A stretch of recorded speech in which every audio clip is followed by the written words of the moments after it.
ಕಲಬುರಗಿಯಲ್ಲಿ honey trap ದಂಧೆಯ ವಿಚಾರಕ್ಕೆ ಸಂಬಂಧಪಟ್ಟಂತೆ ಸಾಕಷ್ಟು ಬೆಳವಣಿಗೆಗಳಾಗ್ತಾ ಇದೆ. ಬೆಳಗ್ಗೆ ಅಷ್ಟೇ ಆಡಿಯೋ ರಿಲೀಸ್ ಆಗಿತ್ತು, ಈಗ ವಿಡಿಯೋವೊಂದನ್ನು ಹರಿಬಿಡಲಾಗಿದೆ. ಕಲಬುರಗಿಯಲ್ಲಿ ಹನಿ ಮನಿ ಕಹಾನಿಯ ಪ್ರಕರಣ ಇದು. ಅಜ್ಞಾತ ಸ್ಥಳದಿಂದ ಪ್ರಕರಣದ ಆರೋಪಿ ಪ್ರಭುಸ್ವಾಮಿ ವಿಡಿಯೋವನ್ನ ರಿಲೀಸ್ ಮಾಡಿದ್ದಾನೆ. ಉದ್ಯಮಿ ವಿನೋದ್ಗೆ ಹನಿ ಟ್ರ್ಯಾಪ್ ಅನ್ನ ಮಾಡಿ ಹಣವನ್ನ ವಸೂಲಿ ಮಾಡಿರುವಂತಹ ವಿಚಾರ. ಹನಿ ಟ್ರ್ಯಾಪ್ನಿಂದ ವಸೂಲಿ ಮಾಡಿದ ಹಣವನ್ನ ರಾಜು ಪಡೆದಿರುವಂತಹ ಆರೋಪವನ್ನ ವಿಡಿಯೋದಲ್ಲಿ ಮಾಡಲಾಗಿದೆ. ಈ ಮೂಲಕ ಕಲಬುರಗಿಯಲ್ಲಿ ಹನಿ ಮನಿ ಕಹಾನಿಗೆ ಟ್ವಿಸ್ಟ್ ಮೇಲೆ ಟ್ವಿಸ್ಟ್ ಸಿಗ್ತಾ ಇರುವಂಥದ್ದು. ಅಜ್ಞಾತ ಸ್ಥಳದಿಂದ ಪ್ರಕರಣದ ವಿಚಾರಕ್ಕೆ ಸಂಬಂಧಪಟ್ಟಂತೆ ಆರೋಪಿ ವಿಡಿಯೋವನ್ನ ರಿಲೀಸ್ ಮಾಡಿರುವಂಥದ್ದು. ನಿನ್ನೆ ಅಷ್ಟೇ ಸಂತ್ರಸ್ತ ಯುವತಿಯರು ಪ್ರೆಸ್ ಮೀಟ್ ಅನ್ನ ಮಾಡಿ ಈ ಹನಿ ಟ್ರ್ಯಾಪ್ ದಂಧೆಯ ವಿಚಾರಕ್ಕೆ ಸಂಬಂಧಪಟ್ಟಂತೆ ಮಾಹಿತಿ ಕೊಟ್ಟಿದ್ರು. ಅದಾದ ಮೇಲೆ ರಾಜುಗೆ ಸಂಬಂಧಪಟ್ಟಂತಹ ಒಂದು ಆಡಿಯೋ ಕೂಡ ವೈರಲ್ ಆಗಿತ್ತು. ಈಗ 9 ಜನರ ಮೇಲೆ ಪ್ರಕರಣ ದಾಖಲಾಗಿದೆ. ಅದರಲ್ಲಿ ಒಬ್ಬ ಆರೋಪಿ ಪ್ರಭು ವಿಡಿಯೋವೊಂದನ್ನು ರಿಲೀಸ್ ಮಾಡಿ ಈ ದಂಧೆ ಹೇಗೆ ನಡೀತಾ ಇತ್ತು, ಅದರಲ್ಲಿ ರಾಜು ಪಾತ್ರ ಏನು, ಎಲ್ಲವನ್ನೂ ಕೂಡ ವಿವರಿಸುವಂತಹ ಕೆಲಸವನ್ನು ಮಾಡಿದ್ದಾನೆ.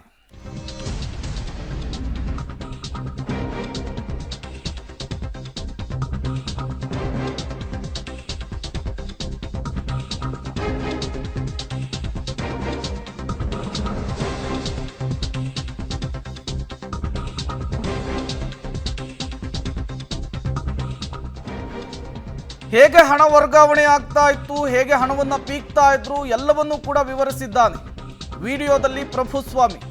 ಈತ 9 ಜನರ ಪೈಕಿ ಒಬ್ಬ. ಈತನ ಮೇಲೂ ಕೂಡ ಈಗ ಪ್ರಕರಣ ದಾಖಲಾಗಿದೆ. ಈ ಅತ್ಯಾಚಾರ ಪ್ರಕರಣದಲ್ಲಿ ಪ್ರಮುಖ ಆರೋಪಿ ಕೂಡ ಹೌದು.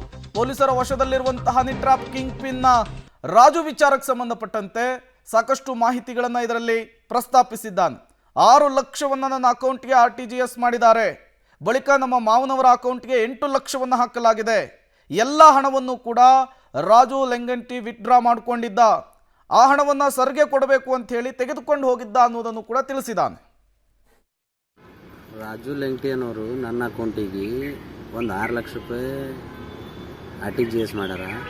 ಆಮೇಲೆ ಇನ್ನೊಂದು 8 ಲಕ್ಷ ರೂಪಾಯಿ ಒಬ್ಬರಿಗೂ ನಾನು ನಿನಗೆ RTGS ಮಾಡ್ತೀನಿ, ನೀವು ವಿಡ್ರಾಲ್ ಮಾಡ್ಕೊಂಬ ಅಂತಂದಮೇಲೆ ನಾ ಏನಂದ ನನ್ನ ಅಕೌಂಟಿಗೆ ಬೇಡಣ, ಅಷ್ಟು ವಿಡ್ರಾಲ್ ಆಗಲ್ಲ, ಇಲ್ಲ ನಿಮ್ಮ ಮನೆಗಿನವ್ರದ್ದು ಯಾರ್ದಾರೆ ಕೊಡು ಅಂತಂದ್ಮೇಲೆ ನಿಮ್ಮ ಅಕ್ಕವ್ರದ್ರೆ ಕೊಡು, ಇಲ್ಲ ನಿಮ್ಮ ಮಾಮವ್ರದ್ರೆ ಯಾರ್ದಾರೆ ಕೊಡು ಅವ್ರು ಅಂತಂದ್ಮೇಲೆ ನಾ ಏನಂದ ನಮ್ಮ ಮಾಮವ್ರದ್ದು ಕೊಡ್ತೀನಣ್ಣ, ಅವ್ರು ನಮ್ಮ ಮಾಮವ್ರದ್ದು ಟ್ರಾನ್ಸಾಕ್ಷನ್ ಅದಣ್ಣ, ಅವ್ರು ಮತ್ತೊಬ್ಬರು ಬಲ್ಲಿ ಫೈನಾನ್ಸ್ ಕೆಲಸ ಮಾಡ್ತಾರೆ, ಅವ್ರದ್ದು ಕೊಡ್ತೀನಣ್ಣ, ಅವ್ರು ತೆಗಿಬೋದಣ್ಣ ಅಂಥೇಳಿ ನಾ ಏನು ಮಾಡ್ದೆ, ಅವ್ರ ಅಕೌಂಟಿಗೆ ಚೆಕ್ ಕೊಡು ಅಂತಂದ್ರಿ ಸರ್. ಚೆಕ್ ಕೊಟ್ರಿ ಅವ್ರಿಗೆ. ಚೆಕ್ ಕೊಟ್ಟ ಮೇಲೆ ಏನೈತೆ ರೀ, ವಿಡ್ರಾಲ್ ಮಾಡ್ಕೊಂಬಂದ್ರಿ. ವಿಡ್ರಾಲ್ ಮಾಡ್ಕೊಂಬಂದ್ಮೇಲೆ ಹನುಮಂತ ಎಳಸಂಗಿ ಸಾಬ್ರ ಬಳಿ ರೊಕ್ಕ ಒಯ್ದು ಕೊಡೋದ ನನಗೆ ಅಂಥೇಳಿ ನನಗೆ ಮುಂಜಾನೆ ಮಾರ್ನಿಂಗ್ ಬಂದನ್ರಿ. ವಿಡ್ರಾಲ್ ಮಾಡ್ಕೊಂಡು ಬಂದು ಮಾರ್ನಿಂಗ್ ಮನೆಗೆ ಬಂದಮೇಲೆ ನನಗೆ ಏನಂದನ್ರಿ, ರೊಕ್ಕ ಕೊಡು ಸರ್, ಮನೆಗೆ ಹೋಗಿ ಬರಮು, ರೊಕ್ಕ ಕೊಡೋದ ಅಂಥೇಳಿ ಆಯ್ತು ನೀ ಬಿ ಬಾ, ನಾನು ಬರ್ತೀನಣ್ಣ ಅಂಥೇಳಿ ನಾನು ಹೋದ್ರಿ ಸರ್. ಅವ್ರು ಕೂಡ ಹೋದ್ಮೇಲೆ ನನಗೇನಾಯಿತು, ನನಗೆ ದೂರ ನಿಂದ್ರ ಅಂದ್ರಿ ಸರ್ ಅವರು. ದೂರ ನಿಂದ್ರ ಅಂಬೋದು ನನಗೆ ಇಲ್ಲಣ್ಣ ನಾನು ಬರ್ತೀನಿ ಅಂದ್ರೆ ಬ್ಯಾಡ್ ನೀ ಬರಬೇಡ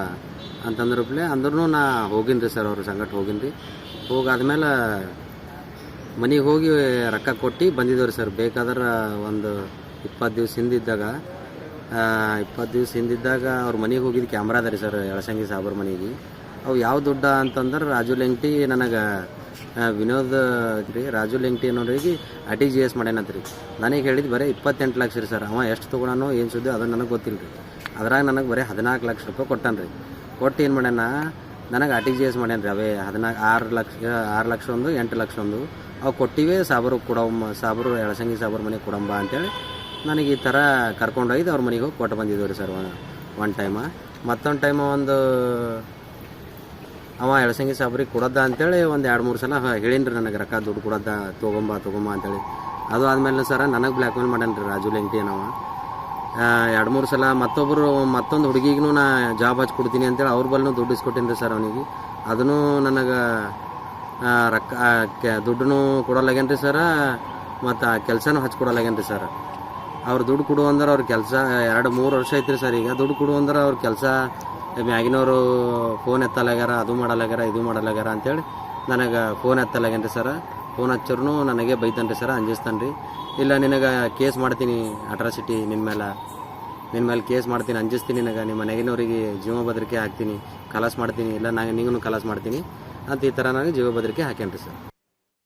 ಇದು ರಾಜು ವಿರುದ್ಧ ಪ್ರಭುಸ್ವಾಮಿ ಮಾಡ್ತಾ ಇರುವಂತಹ ಆರೋಪ. ಹಾಗಾದರೆ ಈ ಟೀಮ್ ಹೇಗೆ ಡೀಲನ್ನು ಕುದುರಿಸ್ತಾ ಇತ್ತು, ಅದಾದಮೇಲೆ ಹೇಗೆ ಹಣವನ್ನು ಪೀಕ್ತಾ ಇತ್ತು, ಆಡಿಯೋ ಸಂಭಾಷಣೆ ಒಂದು ಕೂಡ ರಿವೀಲ್ ಆಗಿದೆ. ಬನ್ನಿ ನೋಡ್ಕೊಂಡು ಬರೋಣ. हेलो. हाँ हाँ क्या फोन बिजी आएगा तो नहीं लगाने नहीं आते. हाँ भैया से बात कर रही थी, बोलो. क्या बोल रहे हो? कुछ नहीं, तुमने पैसे दिया उसको 70,000 रुपए ना. हाँ हाँ वही बोल रहा था, मैं डाल तू अभी, नहीं तो सुबह डाल तू बोल रहा था. अभी दिया है. हाँ हाँ और बाकी का ना हाँ अभी 15 दिन. अगले महीने 10 तारीख को. और वो कितने पैसों का हुआ है? 40 का हुआ है. तेरे को भी कंफ्यूज करेगा वो. नहीं पूछ रही हो तुमको. हाँ हेलो. ऐसे है तो 1 मिनट लाइन पर बात मत कर रहा. हेलो. हाँ विनोद अरे हिंदी देख रही ಅದು डील डील वो कितने में होगा? 40 लाख में डील हुआ था. हाँ अभी कल से कल तक 10 लाख पहुंच जाता और 30 लाख रुपए बैलेंस बचा बताइए नहीं बैंक. हाँ हाँ वो कंफर्म ना, वो कंफ्यूज हाँ, क्यों मेरे को confirm. हमारे को ना हमारे इसमें कंफ्यूज नहीं होना है, इसीलिए तुम्हारे हाँ, को हमारे वो भाई लाइन पे हाँ, हाँ, जब वो बात नहीं हाँ, करता है हाँ जी हाँ वो क्लियर होना चाहिए. क्यों बोले तो अपने आप इधर अच्छा नहीं दिखता है.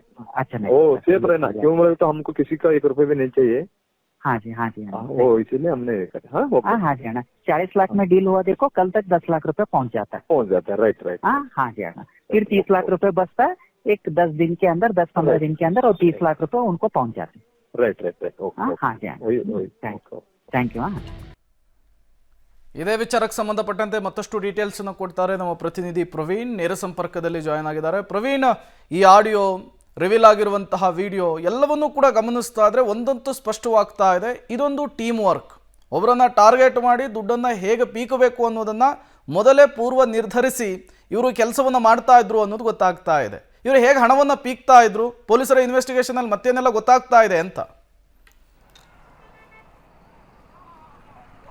ಪ್ರೇಮ್ ಕುಮಾರ್, ಈಗಾಗಲೇ ನಾವು ನಿನ್ನೆ ಕೂಡ ಹೇಳಿದ್ವಿ, ಇಲ್ಲಿವರೆಗೂ ಕೂಡ ಪೊಲೀಸ್ ಠಾಣೆಯಲ್ಲಿ ಕೇವಲ ಅತ್ಯಾಚಾರ ಅಂದರೆ ಈ ಯಾರು ಹನಿ ಟ್ರ್ಯಾಪ್ಗೆ ಈ ಹಿಂದೆ ಹನಿ ಟ್ರ್ಯಾಪ್ ಅನ್ನು ಮಾಡ್ತಾ ಇದ್ರು ಆ ಯುವತಿಯರ ಮೇಲೂ ಕೂಡ ಈಗ ಅತ್ಯಾಚಾರ ಮಾಡಿದ್ದಾನೆ. ಆ ಅತ್ಯಾಚಾರದ ಅಡಿಯಲ್ಲಿ ಮಾತ್ರ ಕಲಬುರಗಿಯ ಸ್ಟೇಷನ್ ಬಜಾರ್ ಪೊಲೀಸ್ ಠಾಣೆಯಲ್ಲಿ ಪ್ರಕರಣ ದಾಖಲಾಗಿದೆ.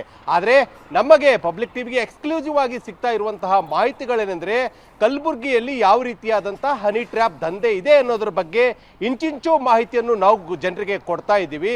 ಯಾಕಂದರೆ ಕಲಬುರಗಿಯಲ್ಲಿರುವಂತಹ ಶ್ರೀಮಂತ ಉದ್ಯಮಿಗಳ ಪುತ್ರರು, ಅದೇ ರೀತಿಯಾಗಿ ಸರ್ಕಾರಿ ನೌಕರರು, ಒಟ್ಟು ಯಾರ ಬಳಿ ಆದರೂ ಹಣ ಇದೆ ಅಂತ ಗೊತ್ತಾಗಿದ್ದೇ ಆದರೆ ಸಾಕು, ಈ ರಾಜು ಲಿಂಗ್ಟಿ ಆ್ಯಂಡ್ ಟೀಮ್ನವರು ಏನು ಮಾಡ್ತಾ ಇದ್ರು ಅಂದರೆ ಮುಂಬೈ ಮೂಲದ ಸುಮಾರು 15ಕ್ಕೂ 20ಕ್ಕೂ ಹೆಚ್ಚು ಯುವತಿಯರ ಒಂದು ತಂಡ ಇದೆ. ಅವರನ್ನು ಏನು ಈ ಒಂದು ಕಲಬುರಗಿಯಲ್ಲಿರುವಂತಹ ಉದ್ಯಮಿಗಳ ಪುತ್ರರು ಮತ್ತು ಸರ್ಕಾರಿ ನೌಕರರನ್ನು ಪರಿಚಯ ಮಾಡಿಸ್ತಿದ್ರು. ಅದಾದ ಮೇಲೆ ಕೆಡ್ಡಾಕೆ ಕೆಡುತ್ತಿದ್ರು.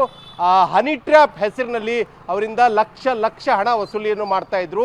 ಆ ಒಂದು ಪ್ರಕರಣಕ್ಕೆ ಸಂಬಂಧಪಟ್ಟಂತೆ ವಿನೋದ್ ಎಂಬ ಏನು ಸದ್ಯ ಈಗ ಅವರಿಂದ ವಂಚನೆಗೆ ಒಳಗಾಗಿ ಸುಮಾರು 40 ಲಕ್ಷ ರೂಪಾಯಿ ಹಣವನ್ನು ಕಳೆದುಕೊಂಡಿದ್ದಾನೆ. ಅವರಿಗೆ ಒಂದು ಸಂಬಂಧಪಟ್ಟಂತಹ ಒಂದು ಸಂಭಾಷಣೆ ಆಗಿದೆ.